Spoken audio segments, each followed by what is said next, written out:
বছরে দুটি ঈদ আসে, মানুষের কত হাসি কান্না, অভাব নেই। কারো হাসি, কারো কষ্ট, কারো বাবা মা নেই যে আমরা কার কাছে যাব। আসলে এই সময়টা খুব কষ্টকর।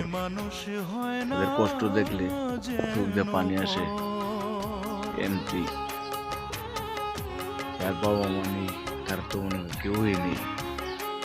আত্মীয় স্বজন অবহেলা করে তাদের নিয়ে কেন ইয়া করে না, কেয়ার করে না। বাচ্চা ছাড়াও তারাও বেশি একটা কেয়ার করে না। বাবা মা কি একটা জিনিস, সেটা আল্লাহ পাক জানে। যে যার বাবা মা আছে তারা কখনো অবহেলা করবেন না বাবা মাকে নিয়ে। কারণ ফজরে এমনি চোখ দিয়ে পানি আসে, মাঝে মাঝে অনেক কষ্ট হয়, কিছু করার নেই।